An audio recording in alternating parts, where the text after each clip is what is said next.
Que bom que você chegou. O podcast já vai começar. Curta, se inscreva. É pra você. Daqui a pouquinho a gente já vai começar. Já, já.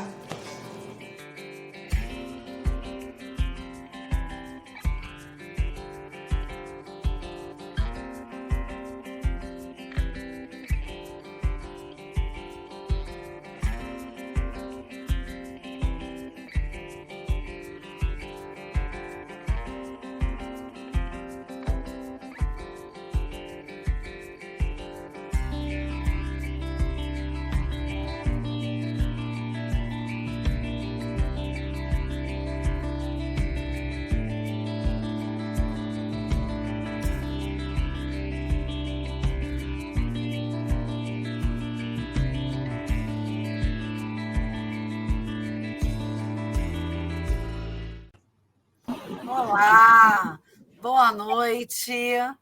Hoje, dia 8 de março, Dia Internacional, né, que a gente comemora essa data tão importante das mulheres. Esse mês de março todo é tomado, né, por essa grande data. E aí, nada melhor do que a gente fazer o Papo Transparente nesse dia, excepcionalmente. Por isso estamos aqui hoje. Comigo, aqui do Papo, Norma Christen. Norma, dá seu boa noite. Tudo bem? Boa noite, queridas. Sejam todos e todas bem-vindos a esse ponto.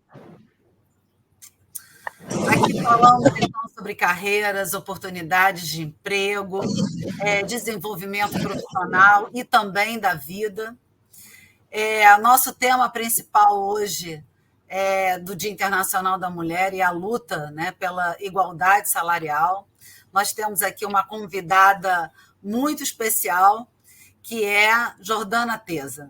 Ela é advogada, mestra, pesquisadora de direito, pós-graduada em advocacia feminina, direito das mulheres, membro da Comissão Constitucional e da Comissão de Direitos Humanos da OAB do Rio de Janeiro. É um prazer ter você aqui com a gente, Jordana. Muito obrigada por ter aceitado o nosso convite. Boa noite, boa noite. O prazer é completamente meu por ter mais um espaço de fala. Eu sempre digo isso, quando nós mulheres temos um espaço de fala, a gente precisa comemorar, e nada mais justo que hoje, no dia 8 de março, nesse mês onde a gente comemora tantas conquistas, tantas lutas, né? Lutas essas que a gente comemorar desde a nossa ancestral, são muitas mulheres, né? Nós temos muitas mulheres importantes, engajadas, que fizeram muita coisa por nós precisamos levar isso ainda muito longe. Mesmo sabendo que a estrada que a gente tem que percorrer ainda é uma estrada longa, a gente não pode começar sem fazer esse agradecimento a todas as nossas anteriores, aquelas que estiveram nessa luta para que estivéssemos onde estamos hoje. Então, muito obrigada pelo convite, muito obrigada por dividir essa sala com duas mulheres incríveis, agradeço mais uma vez e estou à disposição de vocês. Ok, muito obrigada. Realmente são muitas conquistas femininas ao longo dos últimos séculos, mas também serve como alerta sobre os graves problemas de gênero que persistem em todo o mundo. E aí eu vou pedir à nossa querida Norma que nos dê aí um panorama geral, né, do que pensamos a respeito disso, do que trazemos hoje, de qual é o nosso recorte, o nosso viés para esse Papo Transparente dessa noite. Aproveito, quem ainda não é inscrito no nosso canal, aproveita para se inscrever, toca lá o sino, que a gente está trazendo sempre pessoas incríveis e assuntos atualizados para esse nosso bate-papo. Norma. Olá, Cristina, muito obrigada. Jordana Teza, que prazer tê-la conosco. Esse universo feminino, hoje representado num dia tão importante, e como você disse, é um dia de acumulação histórica, onde muitas mulheres foram silenciadas, né? É importante nós falarmos ainda que esse silenciamento ele surgiu com diferentes principais poderes desse país, eles, de alguma maneira, contribuíram para que nós, mulheres, fôssemos pensadas durante muito tempo como objetos, prioridades, coisas, né? E hoje o que nós desejamos é que a nossa libertação seja uma construção pacífica, onde queremos e desejamos conviver com homens e mulheres, pessoas de diferentes gerações, e juntos consigamos, de todas as formas, trabalhar essa libertação, né? Eu gostaria de dizer a todos vocês que o prazer de termos aqui a Jordana Teza é imenso, porque as suas pesquisas, a sua militância jurídica, nos levam a desvelar todas as barreiras, todos os obstáculos psíquicos, e econômicos que velaram, que deixaram com que a mulher não tivesse direito à sua permanência, à visibilidade e o desenvolvimento do mercado de trabalho.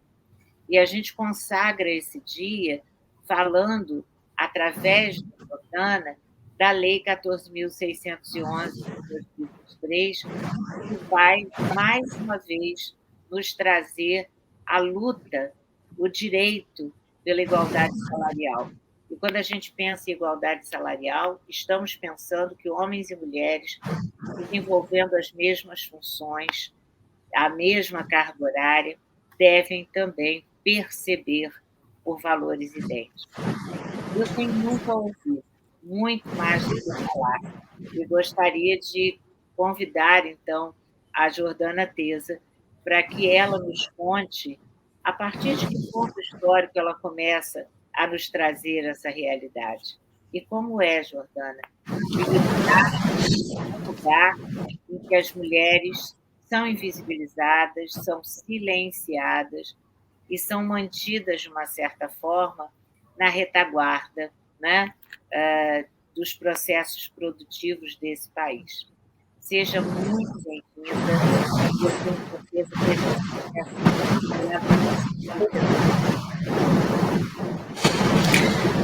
Muito obrigada, Norma, querida. Eu acho que tem um pouquinho de exagero na sua fala, mas muito obrigada, me sinto muito elogiada. Obrigada mais uma vez pelo convite, Cristina, Norma, a todo o Papo Transparente. Agradeço imensamente o convite de vocês.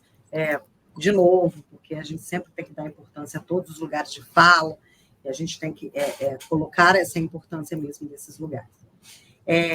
Aproveitando a sua fala, Norma, para a gente dar continuidade nesse nosso bate-papo de hoje, o 8 de março e o mês de março como um todo é um mês que a gente comemora e celebra muitas conquistas, mas a gente não pode esquecer de forma alguma que a gente ainda tem problemas, questões de gênero muito enraizadas na nossa sociedade.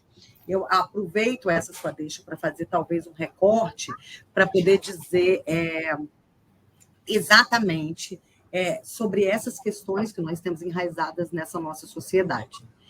Eu, Jordana, já fui apresentada por você, mas antes de qualquer coisa, e sobretudo, antes de qualquer curricularização profissional que eu tenha, eu sou mulher, né? Eu sou mulher, uma mulher professora, uma mulher advogada.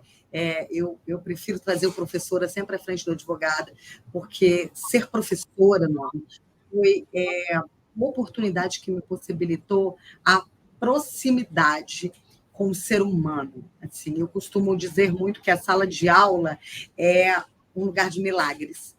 A sala de aula é um lugar de cura, a sala de aula é um lugar de afeto, a sala de aula é um lugar de acolhimento, e a sala de aula é um lugar onde nós conseguimos essa proximidade com os meus alunos, com as minhas alunas em especial, né?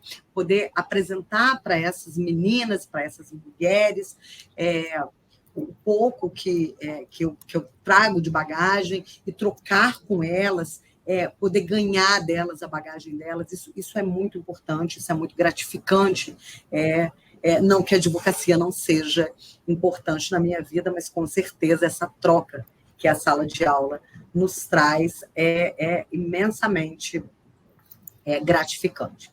Então, dentro desse contexto histórico, que você passou por ele agora, é importante, sim, que a gente fale sobre essa nossa invisibilidade, que não é uma invisibilidade que começou agora, né? Isso é uma visibilidade que ela vem desde a formação do mundo, né? Desde que o mundo é mundo. Se a gente for fazer aqui um recorte histórico desde que o mundo é mundo, a gente vai precisar aí de um mês para a gente conseguir falar desde a era medieval, né, até a gente passar por onde começou, de fato, as mulheres começaram a se levantar, quando a gente começou a ser ouvida, quando a gente começou a ser respeitada. Isso começa num recorte temporal lá na Revolução Francesa, né? Mas nós não precisamos, a gente pode deixar isso para um outro momento. Vamos ficar aqui dentro de um recorte no nosso Brasil e tratando dentro de um aspecto jurídico, né? Dentro do que me compete, que é o direito civil, que é os direitos femininos e das mulheres, falar sobre esse conceito histórico. Bom, vamos lá. Hoje no Brasil, nós temos um Código Civil vigente, que não vai durar muito tempo, ele está passando por uma reformulação, mas o Código Civil que nós temos vigente no Brasil hoje, ele é de 2002. Por que eu estou falando sobre essa data do Código Civil? O que isso tem a ver com a gente? Porque eu preciso falar sobre a constitucionalização dos direitos, principalmente do direito civil. Quando eu paro para falar isso sobre a constitucionalização dos direitos, principalmente do direito civil, eu tenho que fazer, eu tenho que te dar essas datas. Porque, perceba, o Código Civil é de 2002. Tem uma coisa muito importante que antecedeu a ele, que é a promulgação da nossa Constituição da República Federativa do Brasil, em 1988. Então, por um lapso de tempo que leva alguns anos, a gente tem um Código Civil completamente arcaico, desatualizado. A gente ficou de 1988 até 2002 com a vigência do Código de 1916. E por que eu te levo nesse lugar para falar sobre o Código de 1916? Porque nesse código, nós, mulheres, éramos consideradas relativamente capazes. Nós não tínhamos liberdade de praticar os nossos atos da vida civil se nós não tivéssemos uma autorização masculina. Num primeiro momento, essa autorização, ela nos era concedida pelos nossos pais. Na ausência deles, a lei pensava inclusive nisso. Mas e se não tiver pai? Na ausência deles, pelo irmão mais velho. Mas, de qualquer forma, existia dentro da prática, na liberdade da prática dos nossos atos civis, uma figura masculina.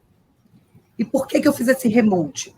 Porque a gente precisa falar da nossa sociedade, que é uma sociedade que descende de uma sociedade extremamente patriarcal, extremamente cristã, né? A figura da boa família, que só era formada pelo casamento entre homens, mulheres.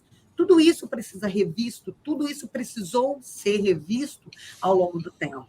Assim, dentro do que eu trago como muito, muito positivo dessas alterações que o Código Civil vai passar, é que agora o livro que nós tínhamos como direito da família, direito de família, né? Era o de família, esse livro não vai mais chamar direito de família, esse livro vai chamar direito das famílias.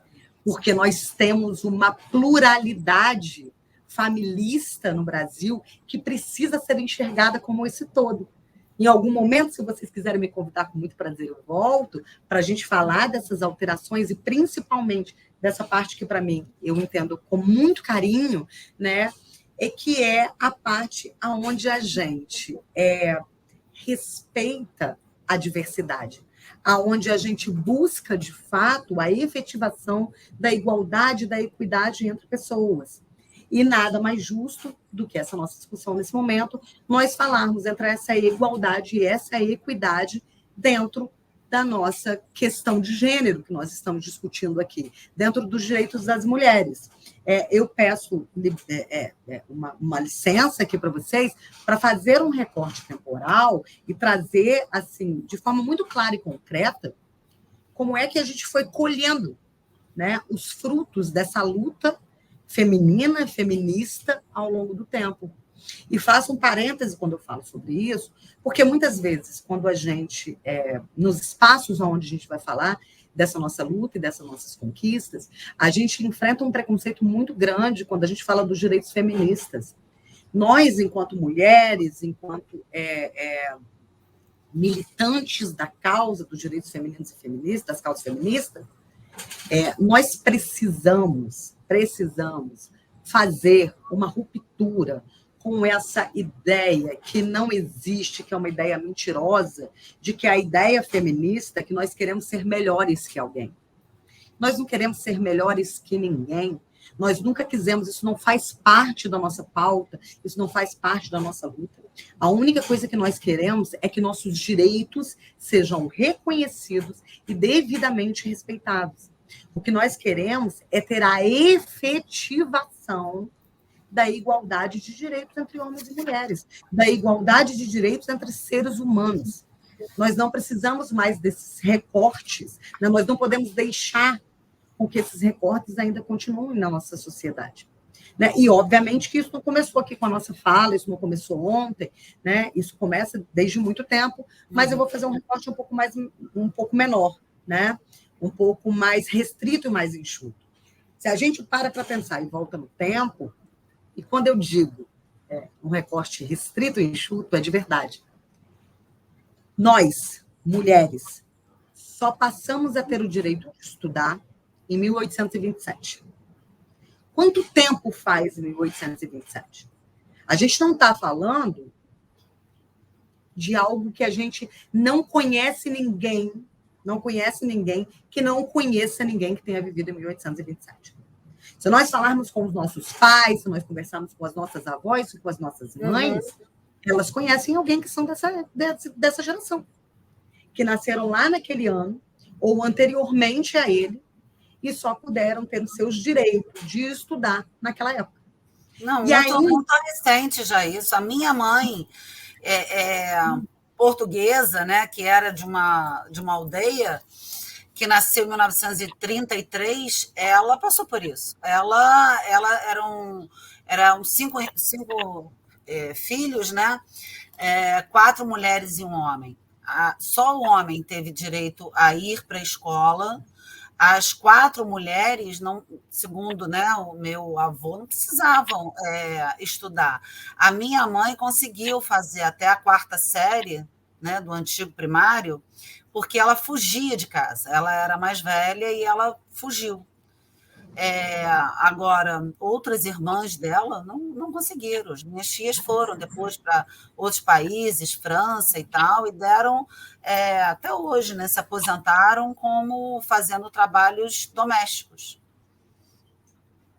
Eu não tenho problema nenhum de falar sobre a minha idade, pelo contrário. Eu digo para as meninas mais jovens que acontece uma mágica quando a gente faz 40 anos. Quando a mulher faz 40 anos, ela ganha a varinha do Pilim-Pim-Pim e ela vive uma plenitude na vida que só a maturidade nos dá, né? Eu só posso falar desse lugar dos 40 porque é onde ainda estou. Quero chegar muito mais longe que isso. Mas os 40 anos me trouxe um presente. Presente. E eu sou muito satisfeita com esse presente. Eu sou muito feliz, né? Eu tenho 42 anos, então sou muito jovem. Estou muito jovem, aos 42 anos. E eu venho do interior de Minas Gerais. Por que eu estou trazendo essa informação para vocês? Porque lá na minha escola, onde eu fiz o ensino fundamental, eu aprendi a costurar. Vamos pensar, eu nasci em 1981. Então, mais ou menos aí, de 1981 a 1990, eu tinha, na minha escola, uma disciplina chamada PA e uma disciplina chamada PI. Práticas agrícolas e práticas industriais. Essas práticas industriais não era para que eu aprendesse a trabalhar numa indústria. As práticas industriais era corte e costura e tinha um laboratório onde nós, as meninas, aprendíamos a fazer sabão. E esse sabão era um sabão para lavar a roupa. Os meninos não frequentavam esse laboratório. Nessa aula de práticas agrícolas, nós, as meninas, aprendíamos a manusear aqueles alimentos que tinham na horta do colégio. Os meninos, eles aprendiam a plantar. Então, isso era separado. Porque o que pertencia a nós, meninas, né? O que era pensado? Nós precisávamos aprender a fazer bainha, pregar botão, a fazer o sabão para lavar a roupa, a aprender a cozinhar. Os meninos não, eles aprendiam uma outra coisa. Então, assim, a gente precisa olhar com muito carinho, porque as coisas vêm acontecendo, essas conquistas aconteceram ontem, né? Ontem, se a gente olhar para trás. Né, se a gente falar sobre isso. Em 1979, foi a primeira vez, 1979, 800, desculpa. Em 1879, a gente ingressa na faculdade. Só em 1879, as mulheres conseguiram ter acesso às universidades. E aí eu faço uma pergunta para vocês. A gente sempre precisa fazer essa pergunta todas as vezes que nós vamos procurar autores academicamente, isso me chama muito a atenção. E a gente precisa fazer esse recorte, principalmente quando nós vamos falar de questões de gênero, de todos os recortes que a gente faz de minoria, e porque nós fomos acostumados a ser letradas, num primeiro momento, e depois, academicamente, a mergulhar na pesquisa lendo homens brancos. A gente foi educado e a gente fez nossas pesquisas tendo acesso única e exclusivamente a homens brancos. Então, quando eu vou fazer as minhas pesquisas hoje, eu busco mulheres, sobretudo mulheres negras. A gente tem que buscar autoras mulheres. Muitas mulheres hoje somos sempre minoria. Tá? Se nós entrarmos na academia, vamos fazer uma pesquisa minuciosa, os homens, e nesse recorte que eu estou fazendo agora, de gênero, de raça, homens brancos, são eles que estão à frente. Então, nós temos que valorizar muito as nossas pesquisadoras, nossas autoras, nossas escritoras, mulheres que estão à frente, que estão brigando, que estão na luta, e uma luta que não é fácil, é uma luta que é muito árdua. Eu estou na academia e eu entendo a academia como esse lugar hoje, que todos os dias é uma luta. Eu não acredito, eu nunca fui um homem, nem tenho pretensão nenhuma de ser. Mas eu duvido que um homem chegue tão cansado em casa como a gente. Porque a gente sai para a batalha e a nossa batalha é uma batalha que a gente precisa pensar e repensar. Nossa postura, nossa fala, nossa roupa. Tudo isso a gente precisa pensar e repensar antes, durante e na volta para casa. Eu gostaria de fazer um comentário, já que estamos aí falando de nossas mães, né, que foram pessoas tão importantes pelo que elas representaram em nossa vida. A minha mãe nasceu em 1935, casou aos 15 anos de idade. Aos 17 ela foi mãe. Né? Então, antes de atingir a maioridade, ela já tinha se colocado na condição de esposa e mãe. E, com isso, a interrupção dos estudos, cerceamento de sonhos, tudo isso fez com que ela, mais tarde, retomasse alguns projetos de vida. Né? É muito importante nós pensarmos o quanto nos custou sermos percebidas como as procriadoras, aquelas mulheres obedientes aos requisitos. Né? Talvez a experiência dela tenha sido para que eu entendesse que a minha vida teria que ser reescrita de maneira extremamente libertária.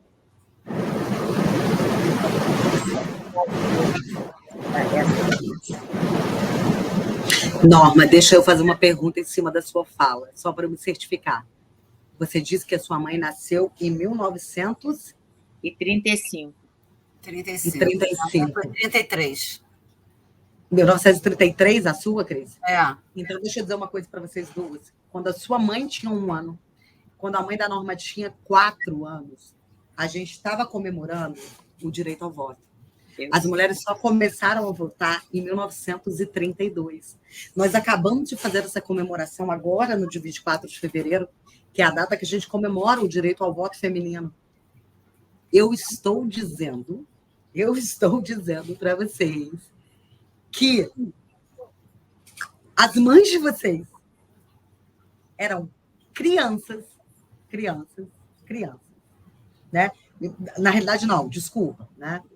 O que eu estou dizendo quando a mãe de vocês, de novo,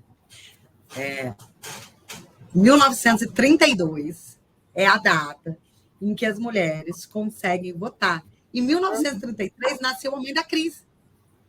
Em 1935 nasceu a sua, Norma. Vocês conheceram essas mulheres que eram bebês, né? Bebês que cresceram ali, o direito ao voto cresceu junto com elas. A gente acabou de fazer agora uma comemoração sobre isso, no dia 24 de fevereiro, como eu disse. E tudo isso é muito recente.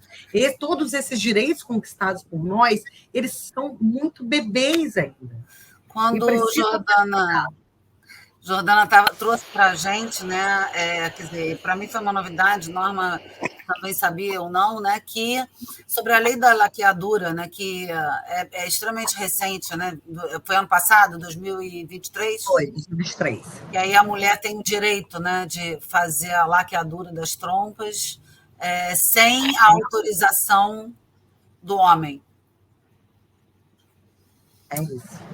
Então, Jordana, a gente havia conversado antes, né, que antes também a mulher conseguiu ter, né, a liberdade de não ser mais obrigada, né, a, quando casar, colocar o nome do homem. Né? Isso foi em que ano mesmo? Isso só acontece a partir de 1962, com o Estatuto da Mulher Casada. Né? O nome ainda era esse. Para fazer parte desse estatuto, ter jus a essa escolha, se eu vou agregar um nome ao meu ou não, isso só acontece com o Estatuto da Mulher Casada. E entenda, isso era uma marca, né? Eu passava aquilo que eu falei para vocês sobre essa sociedade patriarcal. Eu saía. Exatamente. Exatamente. Eu saía da tutela do meu pai. Né? E ia para a tutela do marido, sim. Exatamente desse jeito. Aí eu faço uma pergunta para vocês, agora com o tempo que vocês tinham feito sobre o nascimento de suas mães. Qual foi o ano que elas se casaram? Vocês se lembram? Sem dúvida. A minha casou 15 anos após o nascimento, em 1950. Eu nasci em 1950, final de 1952. Então, o Estatuto da Mulher Casada é depois do casamento da sua mãe. Ela não fazia jus a esse direito. Agora, eu queria fazer uma pergunta para vocês dois. Uma pergunta não, queria ver a opinião de vocês sobre uma coisa que eu vou falar para muita gente que nos ouve. Eu, ano passado, esse ano ainda não tive a oportunidade de falar nem de ouvir sobre isso, mas ano passado eu escutei muita gente, muitos amigos, homens inclusive, socialmente, acho que foram todos homens, esclarecidos, né, de várias idades, né, de várias faixas etárias, mas vários que me disseram o seguinte: acho uma bobagem comemorar o Dia da Mulher. Aí aquela frasezinha assim: todo dia é Dia da Mulher. Então, vários homens que não parabenizam, vários homens que acham uma bobagem, porque é bobagem comemorar isso. E aí, né, eu fiquei assim, um pouco aborrecida ao ouvir isso no ano passado, então já queria ouvir a fala de vocês para quem vai nos ouvir. Né? Qual a importância da gente não usar só o dia 8, mas usar o mês de março inteiro para falar sobre essa data?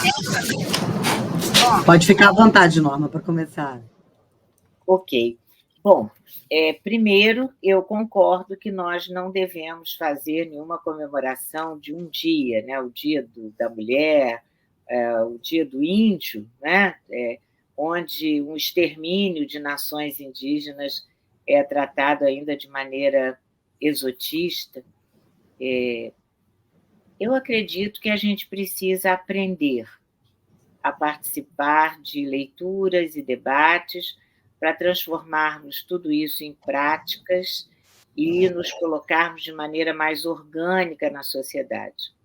A primeira coisa que nós precisamos atuar é na orientação familiar, porque as mães, por ignorância, por perpetuação de maneiras de viver e conceber a vida, elas foram machistas. Elas sobrecarregavam as suas meninas e alinhavam, dispensavam os meninos de qualquer tarefa que elas consideravam que não era tarefa para o homem. Como também a educação emocional dessas crianças foi extremamente reformada, né? Nós sabemos perfeitamente que os homens eles eram orientados, os meninos, para não chorar, para não falar de seus sentimentos, para não identificar fragilidades, e acabavam sendo prisioneiros de sentimentos, de emoções que são verbalizadas. Quando nós trazemos uma data com um marco histórico localizado no movimento operário, com o silenciamento de lideranças femininas que buscavam dar visibilidade à sua luta por direitos, nós entendemos que essas datas elas precisam ser provocadoras de debates como esses que nós estamos fazendo aqui. Agora, certamente, podemos falar sobre elas ao longo de todo o mês de março, mas temos que praticá-las durante todos os dias de nossas vidas, sem um dia. Nosso trabalho é um trabalho de militância, é um trabalho de construção de uma luta por direitos iguais. Nós não queremos direitos maiores que os outros, nós queremos direitos iguais. E que nós todos sejamos capazes de perceber que, na condição de avós que eu sou, de 6 netos, na condição de mãe, de pais, né? De irmãos e irmãs, e filhos e filhas, todos nós temos um trabalho socioeducativo a fazer, que é libertar a mulher dessas algemas, dessas correntes, né? Tirá-las desse lugar idealizado pelo homem que pretendia se tornar o seu proprietário e fazer com que elas realmente, com que nós possamos trabalhar o empoderamento feminino, trabalhar as oportunidades no mercado de trabalho, na família, na sociedade, na política, na religião, né? E que questões que parecem mandatórias até hoje, século XXI, possam ser a escolha de ser mãe ou não ser mãe, a escolha de ser solteira ou de ser casada, e de construir as nossas vidas da maneira que for melhor para cada uma de nós. Então, me parece que quando aprendemos isso, somos mais leves e fazemos com que a nossa vida transcorra com maior harmonia, com maior tranquilidade. Eu sou fruto de um casamento entre adolescentes que durou apenas 2 anos. E, certamente, muito na vida deles, porque eram jovens que ficaram adultos e envelheceram apaixonados um pelo outro, né? A diferença é que o meu pai morre logo em seguida, com um problema cardíaco, e a minha mãe atravessa um luto de mais de quase 60 anos. Então, esses equívocos que nós colocamos dentro da educação de meninos e meninas que impedem que a sexualidade seja uma escolha, que a sexualidade seja ouvida, isso é muito importante. uma de minhas netas colocou na tela do seu celular uma imagem onde ela repudia qualquer forma de preconceitos, né? E ela disse, vovó, não dá mais para termos tantos preconceitos assim. Vamos mudar. E quando percebemos que as crianças estão realmente incomodadas com isso, tem segurança. A sociedade será justa. É importantíssimo que nós, os mecanismos de transparência, sejam cobrados, que haja um código de ética respeitado, que nós não tenhamos que, a toda hora, ajuizar uma causa de assédio sexual, de assédio moral, não é? Que as mulheres não sejam culpadas a priori quando abusadas, quando violentadas, quando... Então, eu não sei quanto tempo ainda, mas encurtar esse processo, a primeira coisa que nós teremos que fazer é militarmos 365 dias do ano. Eu Verdade. fico muito feliz que você esteja em sala de aula, ajudando nesse processo de desmistificação de poderes. Com certeza. Vamos Mas, assim, a gente tem que ter um marco de reflexão, porque, na verdade, o março, né, o mês de março, ele marca historicamente, desde o século passado, desde 1911, várias lutas, várias atrocidades, várias batalhas. E aí eu vou aproveitar a presença aqui da Jordana, né, para dizer o seguinte: a gente, infelizmente, precisa ter leis, a gente precisa ter multas sendo aplicadas por descumprimento das leis que não são seguidas adequadamente, para que as coisas efetivamente se cumpram e aconteçam. Então, aproveitando aí, né, vou passar para a Jordana, mas você que está nos ouvindo, que ainda não está inscrito no nosso canal, faça a inscrição aqui no Papo Transparente, nos siga aqui no YouTube, no LinkedIn, no Instagram, no Facebook, no TikTok, no Spotify, em todas as mídias. E toca aí o sininho, vem com a gente. Está aí seguindo aí na tela. Então, gente, precisamos, né, dessas multas. Nós temos um relatório aí recente, global, de desigualdade de gênero.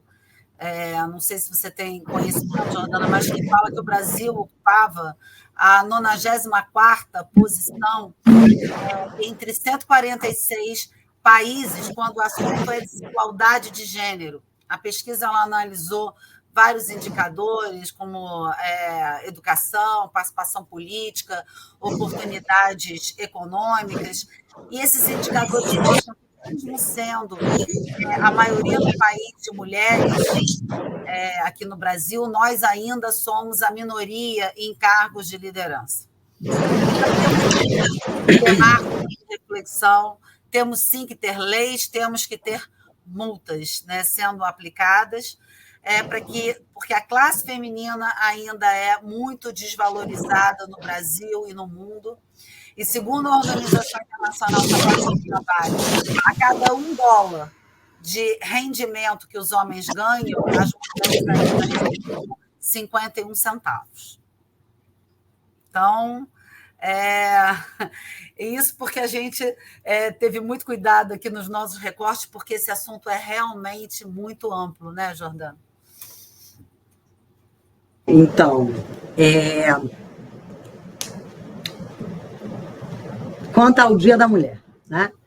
Você concorda que tem que ter um Dia da Mulher, todos os dias são das mulheres, tem que ter um Dia da Consciência Branca, não, é consciência humana? Não, discordo completamente, tem que ter o Dia da Mulher, tem que ter o Dia da Consciência Negra, tem que ter o Dia do Indígena, porque cada uma dessas datas é um marco teórico de lutas que nós não podemos deixar passar despercebido. Angela Davis tem uma fala acerca dos preconceitos e acerca do racismo, que eu acho maravilhosa a fala da Angela Davis. Não basta não ser racista. A gente tem que ser antirracista. Contra o racismo. Mas, Jordana, agora você está falando aqui para mim de outras modalidades de vulnerabilidade, você está falando de outros sentidos de discriminação, é porque nenhum sentido de discriminação pode ser aceito mais por nós, e nós não podemos mais simplesmente usar o argumento de que, mas eu não sou racista. Não, você não pode ser racista, é crime. E foi o que você falou agora, Cris. Nós precisamos de sanções. Nós precisamos de sanções para começar a conscientizar nossas condutas e ações. Isso não está certo. Isso não está certo, isso não pode mais ser tolerado na nossa sociedade. Nós estamos em 2024. Não dá mais para a gente tolerar esse discurso. Mas hoje a sociedade é cheia de mimimi. Não é mimimi. Outro dia desse eu comentei com meu marido aqui em casa, alguma coisa que ele falou, eu não sei o que foi que eu falei, que me senti desconfortável num determinado lugar, com determinadas pessoas, um grupo que ali estava, eu falei que me senti desconfortável, e ele disse assim para mim, mas eu não vi ninguém atravessar, né, a linha limítrofe do respeito com você. Falei, você não viu porque você é homem. Mas eu, enquanto mulher, vi, foi o que eu disse para vocês sobre nós, mulheres, nos sentirmos exaustas. Porque a gente passa o dia inteiro lutando com uma sociedade machista, uma sociedade patriarcal e machista, que nos ofende com olhares. A gente precisou instituir uma lei onde não é não. Isso precisou virar lei. Por que precisou virar lei? Porque precisa ter uma sanção. E não é necessário, a gente não pode mais tolerar esse tipo de coisa. Então, essas datas, eu entendo que são datas que precisam existir, sim, porque elas são marcos de lutas. No caso do 8 de março, 8 de março é uma data que foi institucionalizada pela ONU, a Organização das Nações Unidas. 1975, eu acho. Exatamente, como uma data que 1970, eu acho. Eu acho que é 1970. Mas não tenho certeza quanto a data, né? Mas por aí, mais ou menos lá na década de 70. Foi e é uma data que foi em 75. Ótimo, obrigada, Cris. Foi uma data que foi instituída para que nós levantássemos a bandeira e falar, olha, isso aqui é um marco, e a gente não foi um marco que veio do dia para a noite. Muitas mulheres morreram no combate, na luta, por essa igualdade de direitos, né? O 8 de março está para além, né, de um marco comemorativo. O 8 de março é um alerta para todas nós, porque nós devemos estar, eu fiz umas anotações aqui dentro do que vocês falaram, você falou sobre a violência, né? É um alerta, a violência contra a mulher, ela está aí em todo lugar, o machismo estrutural, né? Quando nós falamos sobre todas essas concepções estruturais que não têm mais que fazer parte da nossa sociedade, que nunca tiveram, né? Eu vou fazer aqui um rearranjo da minha fala, pedindo desculpa porque eu estou equivocada, né? Não tem mais, não. Nunca tiveram que estar na nossa sociedade. Mas hoje nós temos obrigações de não tolerar mais esse tipo de fala, esse tipo de coisa, esse tipo de postura, ainda que saibamos que a nossa sociedade é uma sociedade completamente machista, patriarcal, preconceituosa. Sim, mas nós mulheres, frutos dessa sociedade, exatamente, não podemos temos falar. que olhar para nós, porque Exato. Nós trazemos esse traço todo muito dentro ainda da gente, do machismo. E a gente tem que estar alerta. A gente tem que estar alerta ao nosso machismo, à nossa dureza de uma mulher com outra mulher. Eu até também quero fazer um reposicionamento da minha fala, quando eu falei dos homens que nos ouviam.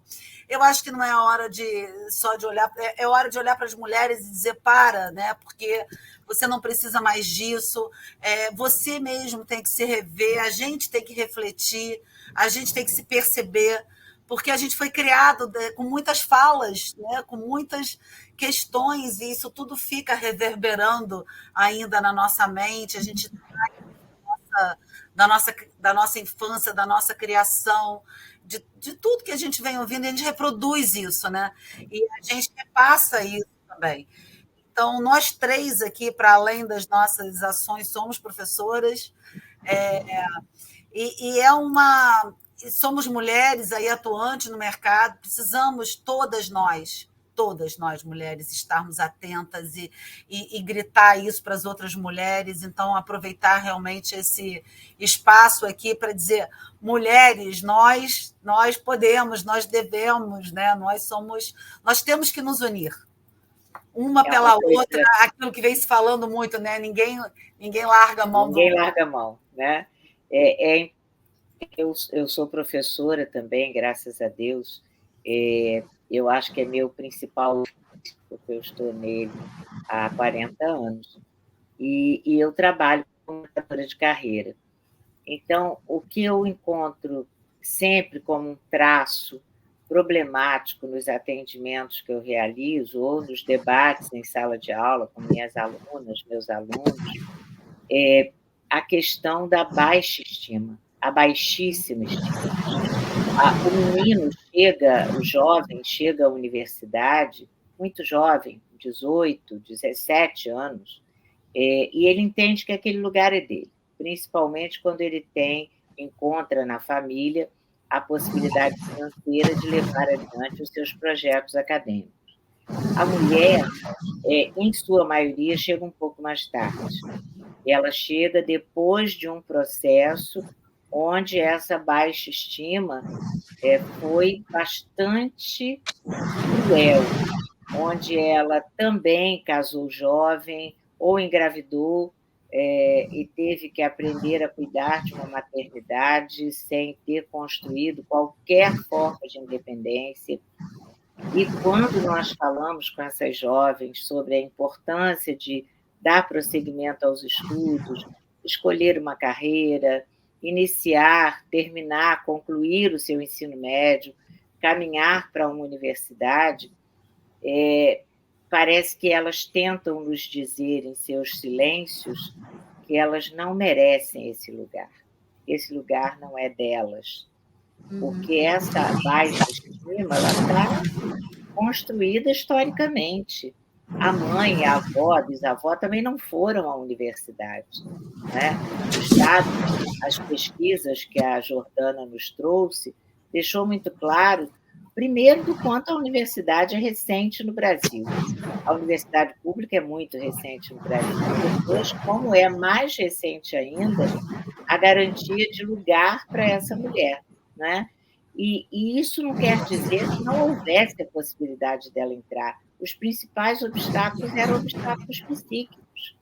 É o lugar de filha, mãe e esposa. Não é o lugar da universitária. E hoje nós percebemos que as mulheres descobriram essa possibilidade e esse direito.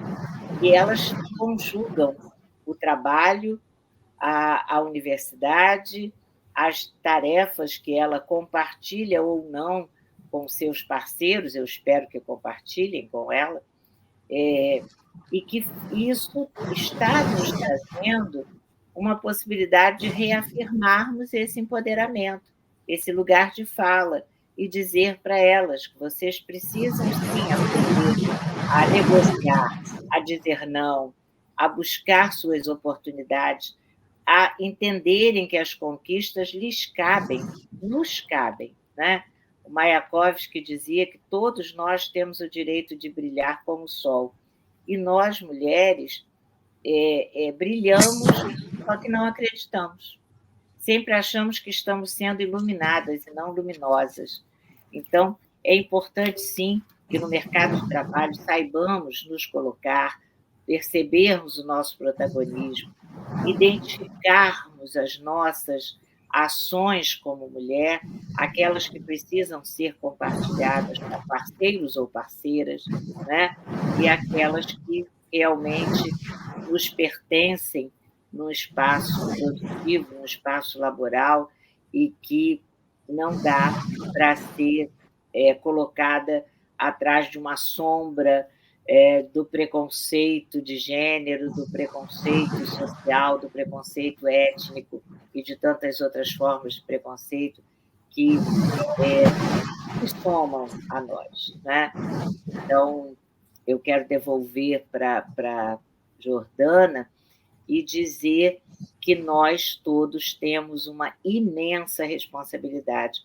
Quando entramos em sala de aula, precisamos aprender a colaborar com as nossas alunas para que elas soltem as amarras que foram colocadas por suas figuras parentais, né? E pela sociedade. Antes eu quero provocar ela. O olhar que aniquila, né? Provoque. Vou provocar a Jordana. Provoque. Pergunta provocadora. Quero ver ela se agitar. Vamos olhar pelo ponto de vista da classe do empresariado. E aí vou lhe perguntar, então, Jordana, quais são os benefícios que essa lei traz para os empregadores no cumprimento, né, da lei? Tá. Vamos lá, eu fiz umas anotações aqui, eu vou responder sua provocação, mas me dá 2 minutos para eu responder a provocação da norma. Vamos lá. De fato, nós precisamos, de uma vez por todas, né, usar todas as nossas forças, ferramentas e argumentos para criar uma ruptura com todo esse sistema estrutural que nós temos de preconceitos, né? Conceitos pré-concebidos sobre o outro, e entendermos de uma vez por todas, né, que nós vivemos numa sociedade que tem que ser, isso é constitucionalmente previsto, uma sociedade que tem que ser uma sociedade igualitária. Isso significa dizer, com igualdade de direitos e obrigações entre todos. Se a gente pegar, e aí eu vou fazer uma cola aqui, né? Porque eu, ainda como advogada, não me lembro tudo que está escrito na lei, eu acho que nem... Ainda bem. Acho que não existe. Não existe alguém... Obviamente, alguns artigos eu me lembro, mas eu vou voltar aqui na Constituição para poder ler o artigo 5º para vocês, que no caput, né, desse artigo, ele já nos traz a seguinte informação: todos são iguais perante a lei, sem distinção de qualquer natureza, garantindo-se aos brasileiros e aos estrangeiros residentes no país a inviolabilidade do direito à vida, à liberdade, à igualdade, à segurança e à propriedade nos seguintes termos. Inciso 1º. Homens e mulheres são iguais em direitos e obrigações nos termos dessa Constituição. Então, a Constituição, no seu artigo 5º, caput, inciso 1º, nos disse, mas se a gente volta no artigo 3º, ele vai nos dizer o seguinte: constituem objetivos fundamentais da República Federativa do Brasil, e eu acrescento, está na Carta Magna que rege esse país. Inciso 4º, promover o bem de todos sem preconceitos de origem, raça, sexo, cor, idade ou outras quaisquer formas de discriminação. Então, quando eu me inflamo para falar sobre isso, né, é porque eu, enquanto operadora da lei, que me formei com base nessa Constituição, tenho a obrigação de replicar o que nela está disposto e de reproduzir isso nos hábitos da minha vida e de não mais me calar diante de nenhuma situação de preconceito, né, o que a norma diz. Todos nós precisamos fazer a nossa parte. É um trabalho de formiguinha, a gente não pode mais se aquietar. Falar sobre direitos femininos e direitos das mulheres não é mais só nunca foi, mas agora, claramente, não é um papel só nosso, não é um papel só das mulheres. Nós precisamos de homens nessa luta, né? Falar de preconceito racial não é só o que o outro que sente o preconceito vai falar, todos nós devemos, todos nós temos que estar juntos nessa luta. E aí, diante de tudo isso ainda, e fazendo aquilo, tentando responder a toda a provocação de vocês, eu quero chamar a atenção ainda, né, para o marco do dia 8 de março, quando a gente fala que é um dia que marca as nossas lutas, é um dia que nos serve de alerta, né? Sobretudo nos serve de alerta. A gente não pode passar por esse momento onde nós falamos ainda no combate à violência contra a mulher, nessa sociedade estruturalmente machista, sem falar da Lei 11.340. Que lei é essa? Maria da Penha. A gente não pode nunca falar sobre isso sem falar da Maria da Penha. E aí eu vou pedir de novo uma licença para vocês, porque não estava dentro do nosso escopo, do nosso cronograma, mas eu prometo que vou fechá-lo, para a gente falar só um pouquinho sobre a história dessa mulher e entender o que foi que ela passou, como ela passou, para que essa lei virasse um marco. A Lei Maria da Penha, hoje, é um exemplo mundial. É um exemplo mundial. O mundo olha para a nossa lei, né? A nossa lei, porque eu vou me apropriar dessa lei enquanto brasileira, enquanto mulher, para usá-la como exemplo. E aí vamos fazer esse recorte, lembrar quando foi que Maria da Penha sofreu a última violência contra a mulher em seu casamento. Porque não foi a única, né? Ela sofreu várias violências. Até que em 1983, Maria da Penha fica tetraplégica através de um tiro que o seu cônjuge, o varão, desferiu sobre ela, e usou um argumento, né? Ele passou anos, eu vou dizer para vocês qual foi a data, ele passou anos usando um argumento de que a casa tinha sido assaltada. Alguém tinha entrado lá e ele, em legítima defesa, foi defender a casa e acabou acertando aquele tiro na sua esposa, que foi uma grande mentira, comprovado logo depois. A Maria da Penha sofreu a última violência, gente, fazendo um recorte para vocês entenderem quanto tempo se demorou, em 1983. 1983.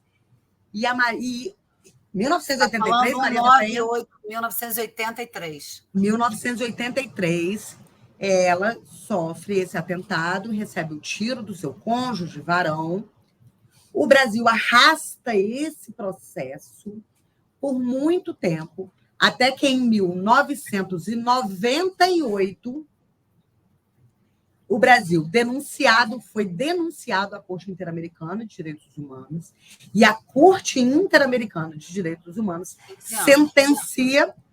sentencia o Brasil, condenando ele pelo crime de omissão, negligência e tolerância com relação à violência contra a mulher.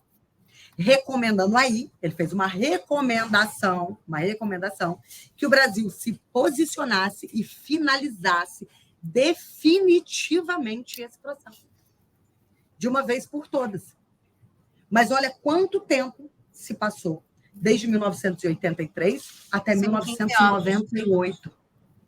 Desde que ela sofreu o atentado, até que o Brasil é denunciado e ele, de fato, começa a se movimentar para entender não, porque ele já sabia, né? Mas para fazer com que, de fato, a lei prevalecesse e o Brasil, e que ele, esse homem, sofresse as punições e condenações, bem como ainda ele condenou o Estado, a Corte Interamericana condena o Estado a uma reparação civil pela clara falha que ele tinha cometido.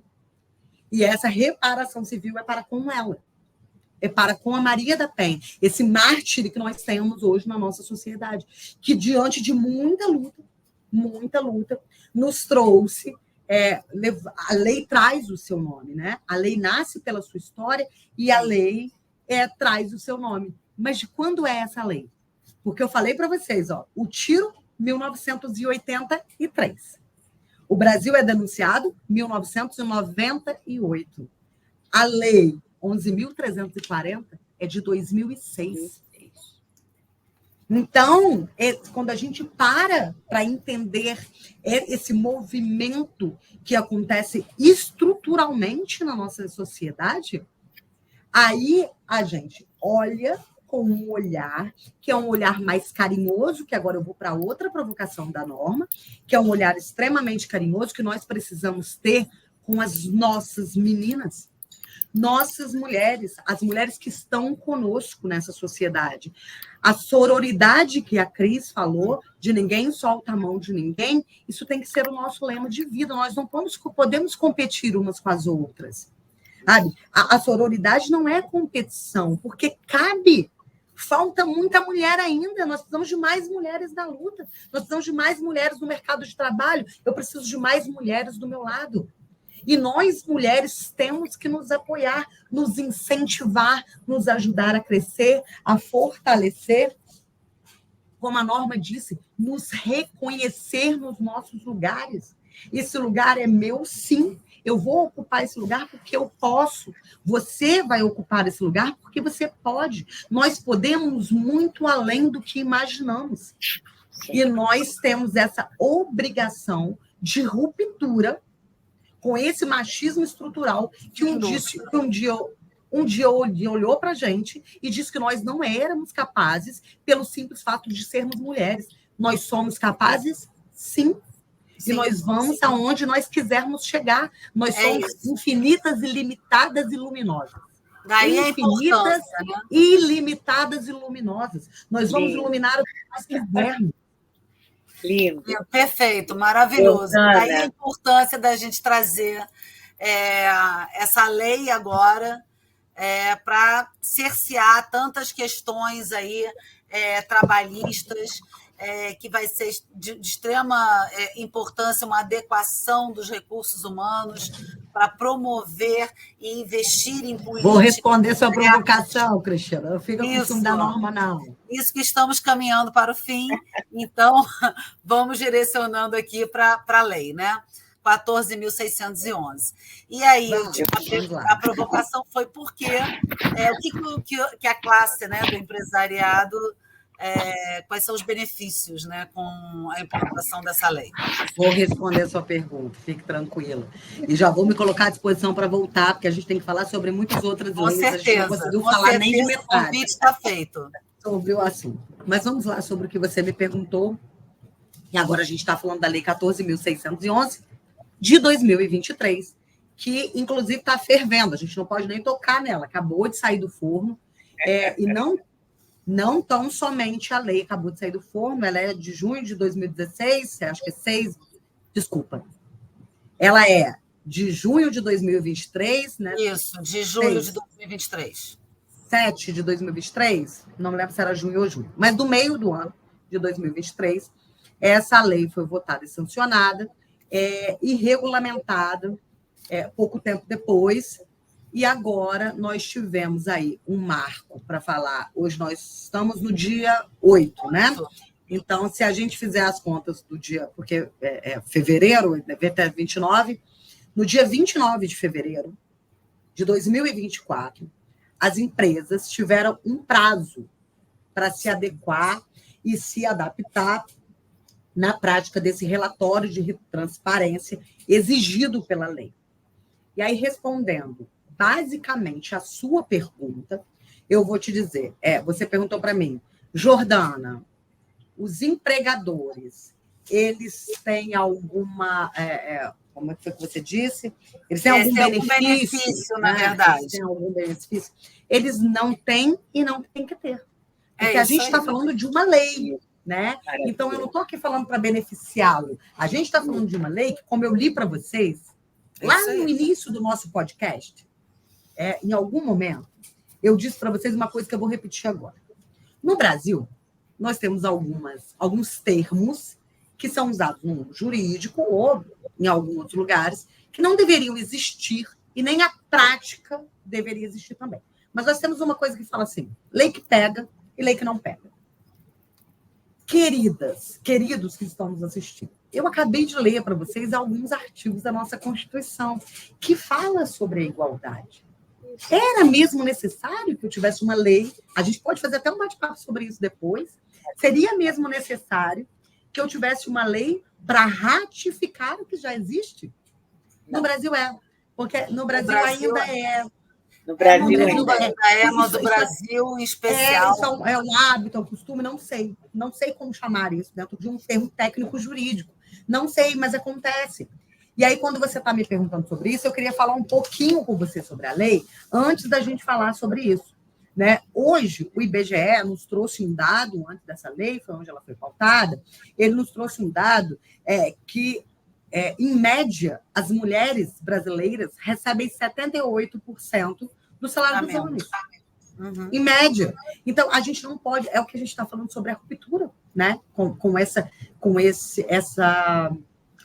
Todas essas questões estruturais que nós vivemos na nossa sociedade. Porque eu, uma mulher que tem o mesmo grau de escolaridade, às vezes até maior, tá? Às vezes até maior, que tem o mesmo grau de escolaridade de um homem ou até maior, desenvolvo a mesma função que ele na mesma empresa, porque eu vou ter que ter o meu salário reduzido. Eu não vou ter que ter o meu salário menor que a dele. Então, o que a lei traz é uma previsão de igualdade de tratamento entre homens e mulheres que já existia na Constituição Federal. Uma transparência maior, né, Jordana? Exatamente. E aí, o que depois desse regulamento, o que as empresas tiveram que fazer agora, no dia 29 de fevereiro? Vamos lá. Todas as empresas com mais de 100 funcionários precisarão agora cadastrar dentro do portal da transparência, o que eles chamaram de portal da transparência salarial e de critérios remuneratórios entre homens e mulheres. Isso. Então, todas as empresas que tiverem mais de 100 funcionários, elas vão ter que semestralmente, 2 vezes ao ano, uma vai acontecer em fevereiro, eu acho que outra em agosto. Divulgar os relatórios, né? Eu com as contas aqui, que não me lembro muito bem. Esse relatório, ele é feito dentro do Ministério do Trabalho e Emprego, Ministério Público de Trabalho e Emprego. Lá vai existir, depois também a gente pode fazer aí uma conversa sobre esses detalhes de como isso vai acontecer. Mas o que é importante para nós agora, nesse momento inicial, é falar que as empresas, tanto públicas ou privadas, né, não existe diferença, tá? Tanto públicas ou privadas, elas serão obrigadas, semestralmente, a disponibilizar um relatório de transparência salarial e de critérios remuneratórios das suas empresas. Uhum. Se essas empresas não o fizerem, elas poderão ser multadas, elas podem ser sancionadas. O que a gente estava falando agora há pouco sobre as sanções. Que sanções são essas? As empresas que não fizerem, mas perceba que uma coisa, eu disse para vocês, as empresas com mais de 100 funcionários têm a obrigação de fazer o relatório da transparência. O que não significa dizer que as empresas com menos de 100 funcionários não têm que fazer. Tá? Não é isso. Eu não estou... eximindo as empresas, as pequenas empresas. Do combate à discriminação de gênero, porque esse é o intuito da lei. O combate à discriminação que já está prevista na Constituição, e o que a novidade que essa lei traz é a obrigatoriedade das empresas em apresentarem esse relatório. Né? E aí esse relatório de transparência, onde elas demonstram a prática de uma política de igualdade de critérios remuneratórios. Se essas empresas não obedecem isso, elas podem sofrer sanções. Quais sanções? Quais sanções são essas que essas empresas podem sofrer? Elas podem ter que pagar uma multa de 3% da sua folha salarial. Eu não estou dizendo de um único empregado, eu estou dizendo da folha salarial da empresa. 3% da folha salarial, o que não impede que ela sofra ainda outras sanções. Se tiver incidência, né? Isso fica ainda mais pesado. Pode chegar a ficar ainda mais pesado.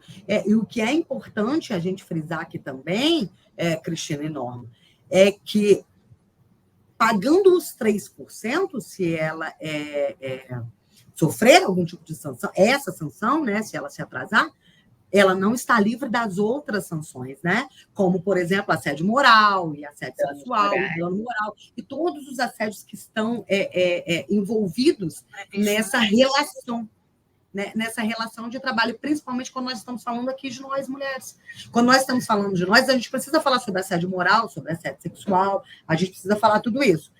Além disso, se houver essa irregularidade, Além disso, se for observado irregularidades ainda nesses salários, se elas não cumprirem isso, existe uma outra sanção que elas têm que cumprir. E aí essa sanção é 10 vezes o salário do novo empregado. Então, vamos lá. Se é descoberto que eu ganho menos que um homem, desenvolvendo a mesma função que ele, tendo o mesmo desempenho, a mesma função, o mesmo grau de escolaridade, se isso no mesmo cargo, se isso acontece, essa empresa ela pode sofrer uma sanção de ter que pagar a mim, né, usando aqui como um exemplo hipotético, de ter que pagar a mim 10 vezes o meu novo salário, né? Equiparado dobra. Exatamente. Em reincidência. Se ele for reincidente, esse valor dobra. E aí é importante que nós, eu acho que a gente já está próximo do fim, mas é importante que nós frisemos aqui alguma coisa. Essa lei, ela também trouxe um recado, né? Essa lei também nos chamou a atenção, e nos chama a atenção, para os canais que nós temos para denúncias. Né? Nós estamos aqui falando da existência de uma lei, né, que já foi sancionada, que agora já temos um regulamento que vai direcionar, vai dizer as diretrizes de como essa lei será aplicada no nosso ordenamento jurídico nacional. Nós precisamos falar que se você, né, mulher que está aí nos assistindo, descobre que você ganha menos do que um homem exercendo o mesmo cargo e a mesma função que você tem todo o direito de denúncia. O Ministério Público de Trabalho e Emprego, ele está preparado para receber essas denúncias, né? Nós temos canais de atendimento que estão prontos para receber essas pessoas, essas mulheres, que muitas vezes não se sentem encorajadas, né, a denunciar, porque é essa relação de emprego que é uma relação hierarquizada. Né? Como é que a gente vai se movimentar para poder dar o primeiro passo e buscar com que a justiça seja consolidada e, de fato, efetiva? Mas nós não precisamos ter medo. Né? A gente não pode mais ter medo nem se calar para nada. Né? A gente tem que combater todos os dias e toda hora todas essas modalidades, não sei se mas esses comportamentos, né, esses comportamentos, seja em qual seara for da nossa vida, da nossa sociedade, nós não podemos mais nos ater a ficar quietas e não botar a boca no trombone. Então, o recado final que eu tenho para dar é: coloquem a boca no trombone. Denunciem, sim. Nós temos muitos canais para isso. Nós somos parceiras, nós estamos juntas. E o recado final, juro que para fechar com chave de ouro, é dizer: meninas e mulheres desse país, vocês não estão sozinhas. Nós estamos juntas, não existe mulher sozinha. Acreditem, denunciem toda a violência, toda a discriminação, seja ela em qual aspecto for, inclusive salarial. Muito obrigada, maravilhosa. Meninas.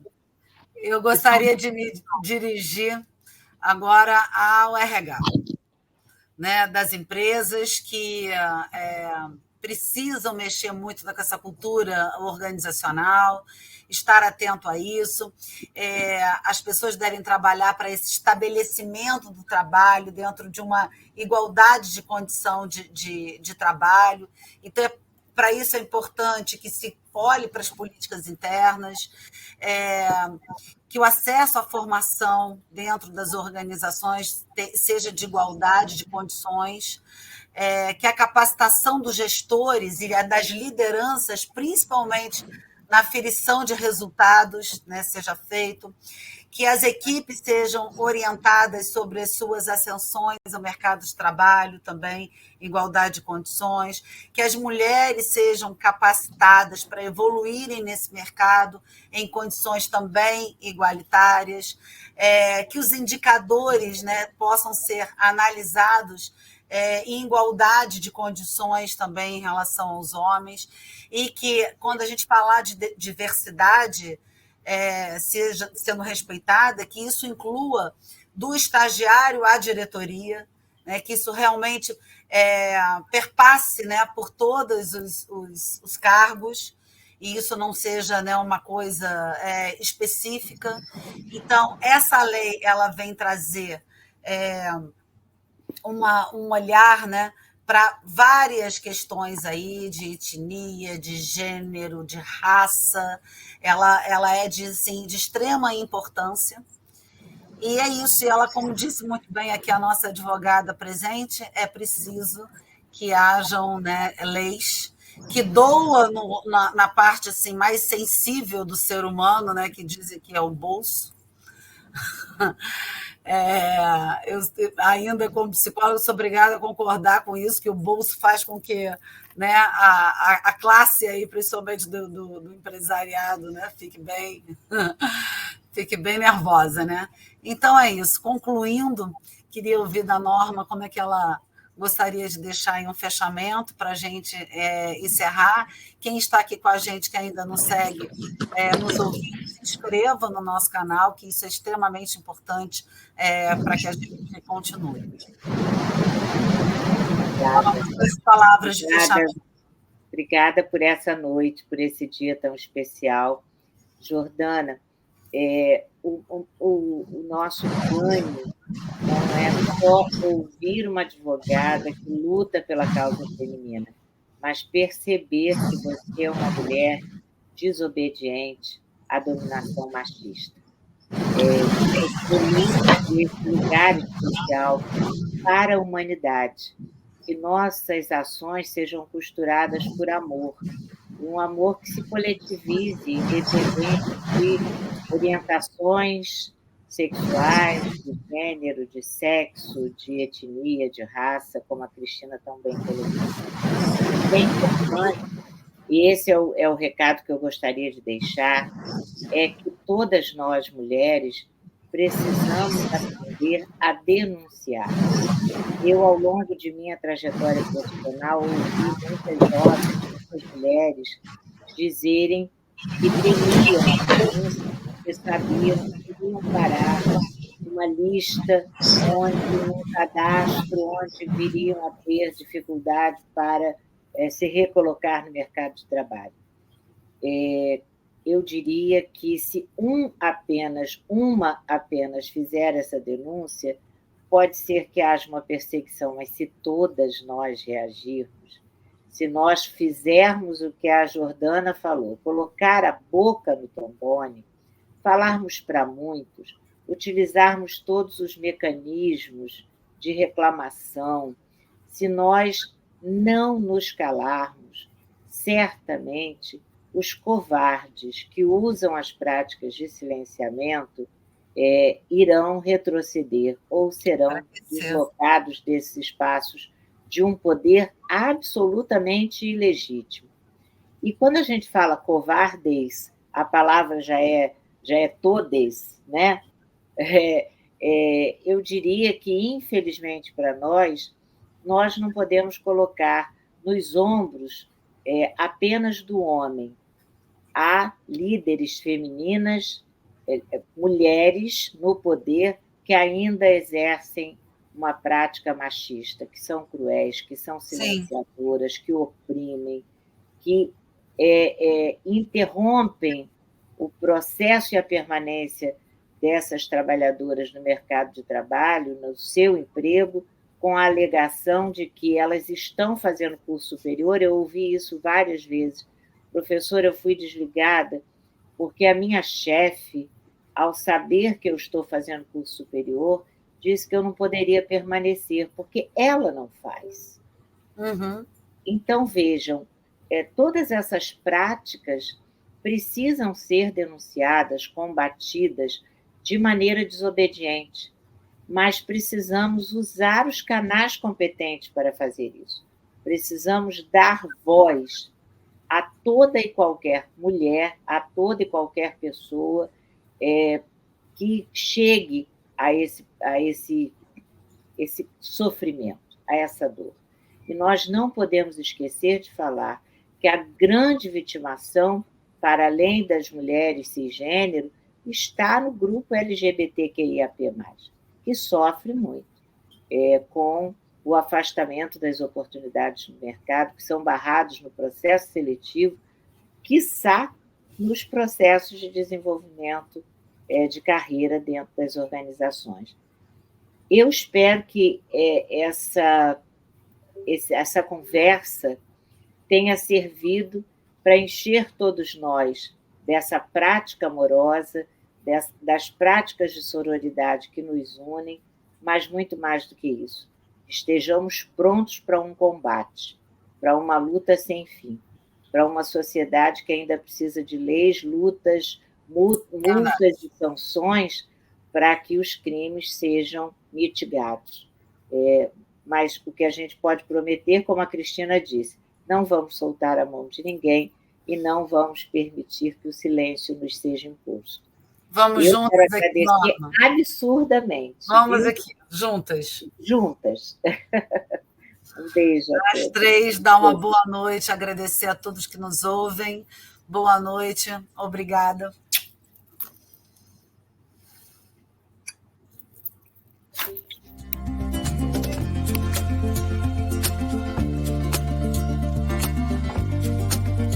E aí, você já está ligado e conectado com a gente? Estamos no Spotify, LinkedIn e YouTube.